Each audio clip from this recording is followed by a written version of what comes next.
ہوتے یہ قافلہ جو ہے وہ کوفہ کی طرف پہنچا تو چونکہ شام ہو گئی تھی، دارالعمارت بند ہو چکا تھا، باہری پہاڑ کے قریب قافلہ روک دیا گیا، قافلہ روکا گیا۔ عجیب حالات تھے، ویسے ہی بندے ہیں، نماز کے لیے تک ہاتھ نہیں کھولے، نماز کے لیے تک ہاتھ نہیں کھولے، ایسے ہی باندھ کر کے رکھا۔ رات کی آخری پہر زینب آہو فغاں میں تھی، آئے کر رہی تھی اور کہا کہ انہوں نے اس طرح لوٹا۔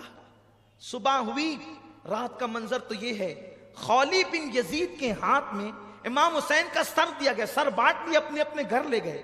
اس نے اپنی بیوی کو کہا تیرے لیے تحفہ لایا۔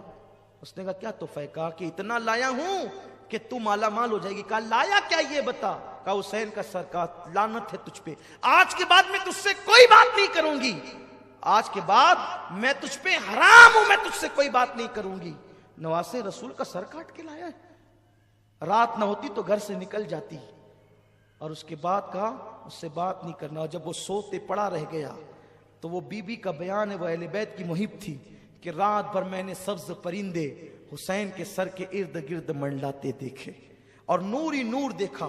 بلکہ علامہ ابو اسحاق اسفرائینی رحمت اللہ تعالی علیہ نور العین فی مشہد حسین میں لکھتے ہیں کہ وہ بی بی کہتی ہے کہ میں نے دیکھا کہ کچھ لوگ آئے ہیں، کچھ عورتیں کچھ مرد ہیں، اتنے نورانی چہرے ہیں، اور وہ باری باری سے حسین کی پیشانی کو چومتے ہیں، بوسہ دیتے ہیں۔ جب میں قریب گئی میرے تو بھاگ جگے، سر حسین کیا آیا میرے گھر میں یہ نورانی چہرے والے۔ میں نے پوچھا کون ہو تم؟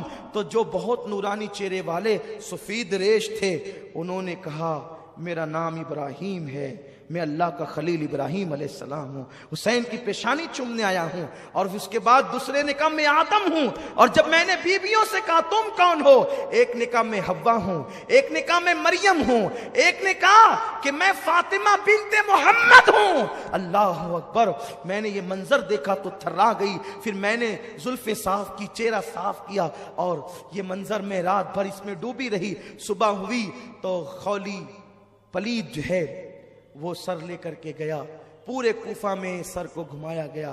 کوفے والے چھت پر چڑھ کر سینہ پیٹ رہے تھے، ہم نہ تھے، ہم نہ تھے۔ وہ سینہ پیٹتے تھے، پلید روتے تھے، چلاتے تھے، چیختے تھے، اور کچھ لوگ مذاق بھی اڑاتے تھے، کچھ لوگ ہنستے بھی تھے۔ سیدہ زینب نے فرمایا کوفہ والوں مہمان بنا کے بلایا، پیاسا رکھا، دھوکہ دیا، خطوط لکھے، بے وفائی کی، یزید کی حمایتی ہو گئے، اب تم قیامت تک کے روتے پیٹتے رہو گے۔ خون حسین کا دھبا تمہارے دامنوں پر یوں لگا ہے، یہ کبھی ختم نہیں ہو سکے گا۔ اس کے بعد کوفہ کے دارالعمارت عبید اللہ ابن زیاد بدنہاد بانی فساد اس شیطان کے پاس رکھا گیا۔ حسین ابن علی کا سر تشت میں رکھا گیا تو وہ دیکھ کر کے ہنس کے کہتا تھا حسین تو کتنا خوبصورت ہے، دشمن کہتا ہے کتنا خوبصورت ہے، تیرے دانت کتنے حسین ہے۔ اور جب چھڑی لگائی دانتوں کو، صحابی رسول زید ابن ارقم موجود تھے، کہا او ابن مرجانہ، او پلید چھڑی ہٹا، میں نے انہی ہونٹوں کو حضور کو بوسہ لیتے ہوئے دیکھا ہے، انہی ہونٹوں کو چومتے ہوئے دیکھا ہے، تو چھڑی لگاتا ہے، بے ادبی کرتا ہے۔ اس نے کہا اگر اے بڈھے تو سٹ نہ گیا ہوتا، سٹیا نہ گیا ہوتا، میں تجھے قتل کرا دیتا۔ تو کہا میرے بوڑھے ہونے کا اتنا احساس ہے؟ کہا تو نبی کا صحابی ہے۔ کہا صحابی کی نسبت کا اتنا احساس ہے؟ تو نے نواسے رسول کو قتل کیا۔ اٹھ کے کھڑے ہو گئے، کہا لوگوں تم نے حسین ابن علی پہ ظلم کر کے بہت بڑی غلطی کی، اب تمہارا ہر شریف ذلیل کیا جائے گا، قتل کیا جائے گا، اور ہر ذلیل اور پلید کو عہدے دیے جائیں گے۔ یہ کہہ کر ڈانٹتے ہوئے آپ باہر نکلے۔ اس کے بعد ابن زیاد جناب زینب کی طرف مخاطب ہوا، کہا دیکھا تیرے بھائی کا انجام کیا ہوا؟ اس وقت سیدہ زینب امام زین العابدین نے بہت خبر لی اس پلید کی اور اس کو لاجواب کر دیا۔ اس کے بعد المختصر اختتام کی طرف آتے ہوئے اس کے بعد پھر یہ ہوا کہ اس نے وہ سارے کٹے ہوئے سر جو ہے وہ معاذ اللہ یزید شیطان کی طرف بھیج دیا۔ یزید نے پہلے پہل تو ان سروں کو دیکھا، حالانکہ وہاں بہت دھوم دھام تھی، بڑے تماشے تھے، بڑی خوشیوں کا ماحول تھا، بڑا عجیب ماحول تھا وہاں کا. میں اس کو کسی اور دن کے لیے چھوڑتا ہوں، لیکن بس اتنا کہ جس وقت سیدہ زینب نے دمشق کے اس دارالعمارت میں خطبہ دیا ہے، وہ خطبہ بڑا تاریخی ہے. وہ خطبے پر ایک دن گفتگو ہونی چاہیے. انشاءاللہ آپ زندگی کے لیے دعا کریں، اللہ آپ کو بھی عمر دے، مجھے بھی دے. اور انشاءاللہ سیدہ زینب کا خطبہ جو دربار یزید میں آپ نے دیا ہے، اس کا اثر یہ ہوا کہ یزید کے لوگ مخالف ہو گئے، اہل شام یزید کے مخالف ہو گئے. یزید گھبرایا، اور گھبرانے کے بعد اس نے فیصلہ کیا کہ جلدی سے ان سروں کو اور ان قیدیوں کو، اسیروں کو واپس کر دینا چاہیے. تو اس نے یہ کیا کہ ان سروں کو کہا کافر لگاؤ، خوشبو لگاؤ اور ان کو دے دو.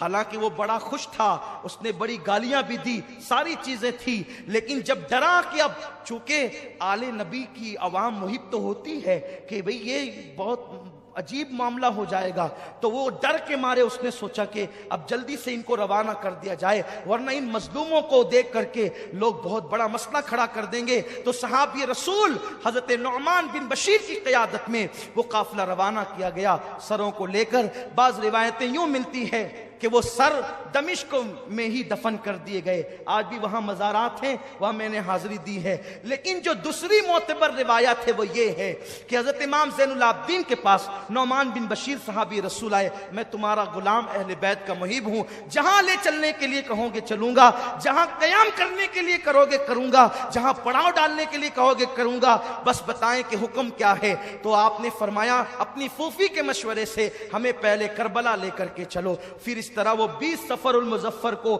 جو ہے وہ کربلا پہنچے، یعنی جس دن امام حسین کی شہادت کو 40 دن مکمل ہوئے تھے، کربلا پہنچے. اور وہاں پہنچنے کے بعد ان لوگوں نے کربلا شریف کے اندر ان سروں کو دفن کیا. اور چونکہ جو پہلے لاشیں چونکہ وہیں رکھی ہوئی تھی، عبید اللہ ابن زیاد کے جو آدمی تھے، ابن سعد اور شمر وغیرہ کربلا میں، انہوں نے تو اپنے مقتولوں کی جنازہ پڑھی اور دفن کیا، لیکن ان شہداء کو یوں ہی چھوڑ دیا. تو پاس کے قریب میں نہر فرات کے پاس ایک چھوٹا سا دیہات ہے جس کو گازریہ کہا جاتا ہے، وہ وہاں آج بھی وہ دیہات موجود ہیں. تو وہ لوگ آئے اور آنے کے بعد انہوں نے نماز جنازہ پڑھی، اور وہ محبان تھے اہل بیت کے، تو نشاندہی کر کے اکثر شہداء کو ایک ساتھ دفن کیا. حبیب ابن مظاہر کو، حضرت عباس کو، حضرت علی اکبر کو، حضرت قاسم کو، امام حسین کو الگ الگ جو ہے وہ دفن کیا. باقی سارے شہداء کو ایک ساتھ دفن کیا اور اس پہ نشاندہی کی ان لوگوں نے. اور پھر اس کے بعد اللہ اکبر، سروں کو تو جو جہاں جس کا جسم تھا وہیں پر وہ سر دفن کیے گئے. اور ایک روایت یہ ہے جو بیان کی جاتی ہے کہ وہ سر مدینہ طیبہ لے کر جائے گئے، واللہ عالم ورسولہ عالم. لیکن جب کربلا سے یہ قافلہ سوئے حرم روانہ ہوا تو بیبیاں اب مدینہ طیبہ جا رہی ہے، لٹا ہوا قافلہ، سیدوں کا تاراج قافلہ، لٹا پٹا قافلہ. جب مدینے سے نکلے تھے، گود میں علی اصغر تھا، بازو میں علی اکبر، دائیں امام قاسم، آگے عباس، پیچھے حسین. ایسے ہرا بھرا یہ قافلہ نکلا تھا. لیکن جب واپس لوٹ رہے ہیں، اب چند بیبیوں کے علاوہ اور کچھ نہیں ہے، بچوں کے سوا کچھ نہیں ہے. اور پھر جیسے یہ قافلہ مدینہ طیبہ کے قریب آیا، دل ہلا دینے والی داستان ہے. جیسے یہ قافلہ مدینہ طیبہ کے قریب آیا ہے، جیسے جیسے کھجور کے درخت نظر آتے ہیں، مدینے کی پہاڑیاں نظر آتی ہے، صبر کا پیمانہ لبریز ہوتا چلا جاتا ہے، بیبیوں کی ہچکی نکلتی چلی جاتی ہے، روتی چلی جاتی ہے. حضرت زین العابدین کو غم یاد آتے چلے جاتے ہیں. کسی اونٹنی سوار نے پہلے پہنچ کر اہل مدینہ کو اطلاع دی کہ کربلا سے لٹا پٹا قافلہ مدینہ طیبہ آ رہا ہے. حضرت محمد ابن حنفیہ بیمار تھے، پھر بھی گھر سے باہر آ گئے. حضرت عبداللہ ابن جعفر طیار، سیدہ زینب کے شوہر، اہل مدینہ سب باہر نکل آئے استقبال کے لیے. سغرا، جناب سغرا کا حال عجیب تھا، پچاڑے کھا کھا کر کے گرتی تھی. ہائے لٹا قافلہ. جب یہ قافلہ مدینہ طیبہ میں داخل ہوا، روتے روتے لوگوں کی چیخ نکل گئی. مورخین لکھتے ہیں اس دن سب سے زیادہ رویا گیا تھا جس دن حضور کا وصال ہوا تھا. اور اس دن مدینہ طیبہ میں سب سے زیادہ رویا گیا جس دن وہ کربلا سے لٹا ہوا قافلہ مدینہ طیبہ میں آیا۔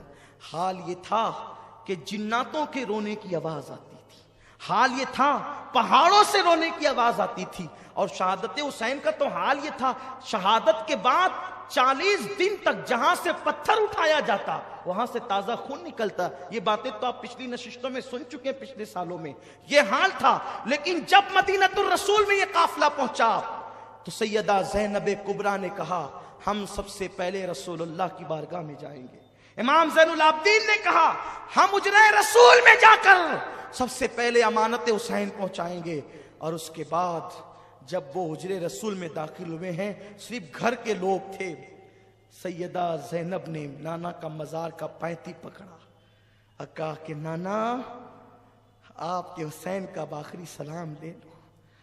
پھر سیدہ زینب نے امام زین العابدین نے جو داستان سنائی، ہمت نہیں ہے لیکن بس اتنا کہا جاتا ہے کہ زین العابدین کہتے تھے نانا آپ کے معصوم اصغر کو بھی قتل کیا گیا، علی اکبر کو خاک و خون میں تڑپایا گیا، آپ کے حسین کے لاش پہ گھوڑے دوڑائے گئے، حسین کا سر نیزے پہ اٹھایا گیا، آپ کی بیٹیوں کی چادریں چھینی گئی، آپ کی سکینہ کے چہرے پہ تماچے مارے گئے۔